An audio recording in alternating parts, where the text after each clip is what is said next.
के ओखला इलाके में लोगों की सेहत से खिलवाड़ करने वाले एक बड़े एक्सपायरी रैकेट का पुलिस ने पर्दाफाश किया है।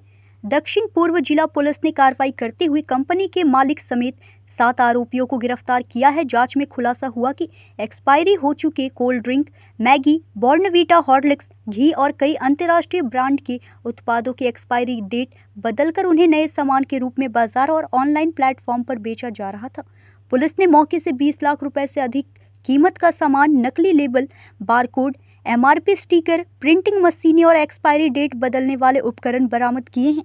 पुलिस के अनुसार आरोपी मुनाफे के लिए लंबे समय से इस अवैध कारोबार को अंजाम दे रहे थे।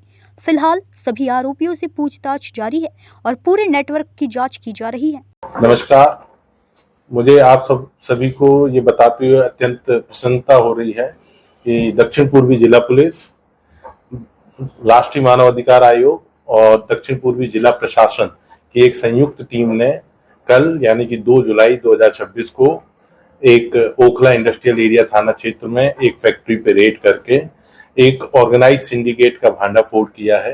ये ऑर्गेनाइज सिंडिकेट जो फूड आर्टिकल्स हैं, जो पैक्ड फूड आर्टिकल्स हैं, जो मार्केट में मिलते हैं, जो हम सभी लोग और सभी घरों में प्रयोग होते हैं, तो ऐसे फूड आर्टिकल जिनकी एक्सपायरी हो चुकी हो रहती है या एक्सपायरी होने वाली रहती है, उन फूड आर्टिकल्स के ये लोग एक्सपायरी डेट अल्टर करके उसे खुदरा बाजार में बेच देते हैं और एक सब स्टैंडर्ड फूड जो आइटम्स हैं वो हमारे घरों तक आ रहे हैं।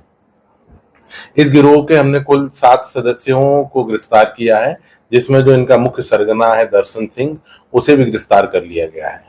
मास्टरमाइंड दर्शन सिंह सचदेवा ने टोटल 2 कंपनियां बनाई थी, वेस्टर्न कोऑपरेशन और वेस्टर्न एग्रो के नाम से, और ये जो X57 Okhla industrial area phase 2 है, इसमें ग्राउंड फ्लोर से अपनी इस पूरी फैसिलिटी को ऑपरेट कर रहा था।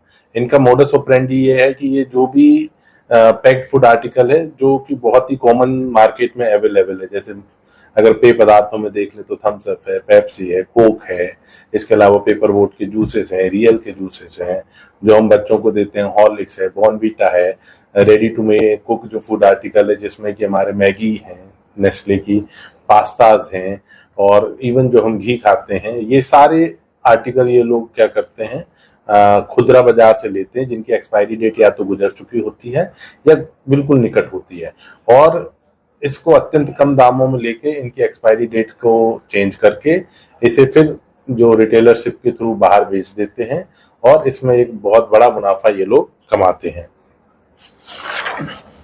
इसमें हमने टोटल 57 तरीके के खाद्य पदार्थों की बरामदगी की है, जो मैंने अभी आपको बताया। इसके अलावा जो ये टेम्परिंग जो करते हैं, टेम्परिंग के लिए उन्होंने थिनर्स हैं, जो थिनर्स होते हैं उससे जो करंट एक्सपायरी डेट है उसको डिलीट किया जाता है। उसके अलावा हैंड होल्ड इंक जेट के प्रिंटर हैं, जैसे आपने प्रिंटर देखे होंगे, ये तो प्रिंटर यहाँ पे रखे रहते हैं, लेकिन जो हैंड होल्ड इंक जेट के प्रिंटर होते हैं, आप उसको एक तरीके से समझिए हाथ में करके उस पर आप स्प्रे करके उसमें नई एक्सपायरी डेट को प्रिंट कर देते हैं। इसके अलावा स्टिकर्स हैं, जो न्यूट्रिशन वैल्यू के चार्ट हम देखते हैं कि ये बिस्किट में फला चीजें हैं, ये सारी चीजें हमने वहां से बरामद की हैं। टोटल हमने 200 कार्टन बॉर्नवीटा बरामद किया है वहां से, टाटा सॉल्ट के लगभग 60 कार्टन बरामद किए हैं, मैगी मसाला नूडल्स के लगभग 250 कार्टन है, मैगी केचप के लगभग 60 कार्टन है, Maggi hot and sweet sauce के लगभग 120 कार्टन है, जो ड्राई फ्रूट्स बिस्किट है, थम्स अप है, इनके करीब 350 कार्टन है। इसी के अलावा ये मखाना है, लाहौरी जीरा है, ये सारी चीजें मतलब टोटल 57 टाइप्स के जो फूड पार्टिकल्स हैं, मतलब फूड आर्टिकल्स हैं, इन्हें हमने बरामद किया है। हमें इस पूरा जो ये हमने ऑपरेशन किया है, इसके लिए हमें 1 जुलाई को राष्ट्रीय मानव अधिकार आयोग के माननीय सदस्य श्री प्रियंका कानूनगो जी के दस्तखत का एक पत्र प्राप्त हुआ, जिसमें उन्होंने कहा कि वो X57 पे उनके पास सूचना है कि वहाँ बाल मजदूरों का प्रयोग किया जा रहा है और जिसके लिए वो एक रेड करना चाहते हैं और जिसमें उन्होंने पुलिस सहायता की मांग की। अकॉर्डिंगली कल यानी कि 2 जुलाई 2026 को अराउंड 12 से 1 बजे के बीच में NHRC की टीम आ गई। NHRC की टीम में माननीय सदस्य प्रियंका कानूनगो जी खुद उसे लीड कर रहे थे। इसके अलावा दिल्ली पुलिस की टीम को लीड कर रहे थे हमारे ACP अनिल जी और हमारे SHO, ये भी अनिल हैं, तो अनिल शर्मा और अनिल मलिक जी ने लीड कर रहे थे और हमारी टीम के सदस्य पीछे हैं।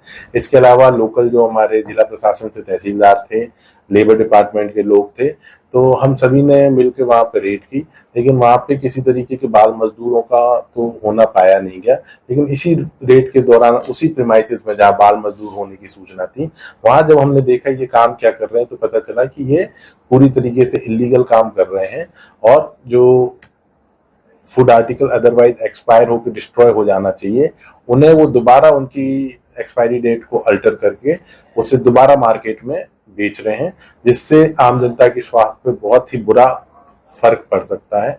जैसे ये फूड आर्टिकल वगैरह हमें वहां से प्राप्त हुए, हमने मैंडेट के अनुसार फसाई की जो टीम है FSSAI, उनकी टीम को बुलाया, साथ में फूड एंड ड्रग कंट्रोल की जो टीम है दिल्ली गवर्नमेंट की, उनको बुलाया। उन दोनों टीमों ने भी आके नियमानुसार सारे जो सैंपल कलेक्ट करने थे वो सैंपल कलेक्ट किए और इस प्रकरण में हमने मतलब एक FIR दर्ज की है, FIR 358/2026 under section 275, 318 4, 336, 340 and 61(2) of BNS। ये दर्ज करके अब हम लोग इसमें आगे की कार्रवाई कर रहे हैं।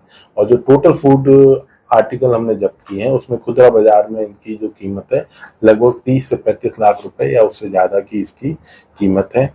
और हम इसके सभी एंगल से जांच कर रहे हैं कि कहाँ से ये फूड जो थे ये लेते थे, कहाँ ये उसको सप्लाई करते थे, क्या इसमें सिर्फ ये 7 लोग ही इन्वॉल्व हैं या कोई और भी जो है, कोई और चेन है या कोई और मार्केटिंग यूनिट है वो भी इन्वॉल्व है।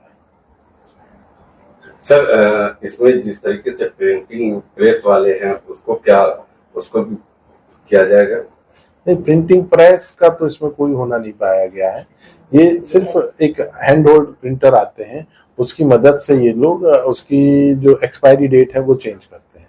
तो अगर जिसका भी इन्वॉल्वमेंट आएगा उन सभी के हम पूरी गहन छानबीन करेंगे। सर, अब तक कितने लोगों की गिरफ्तारी हुई है? टोटल 7 लोगों की गिरफ्तारी हुई है, जिसमें से जो मुख्य आरोपी हैं दर्शन सिंह सचदेवा है।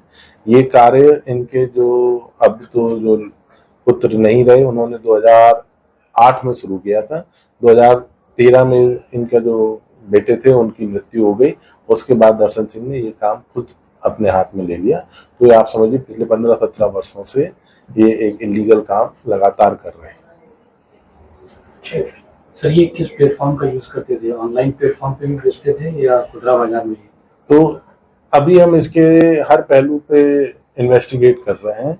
जो प्रथम दृष्टया जानकारी आई है कि ये तो कुछ एजेंसीज को बेचते थे, वो एजेंसीज अपने नाम से ये ऑनलाइन प्लेटफॉर्म पे भी ये सारे सामान, जैसे आपके ज़ेप्टो है, ब्लिंकिट है, उन पे भी ये सारे सामान वो एजेंसियां बेचती हैं।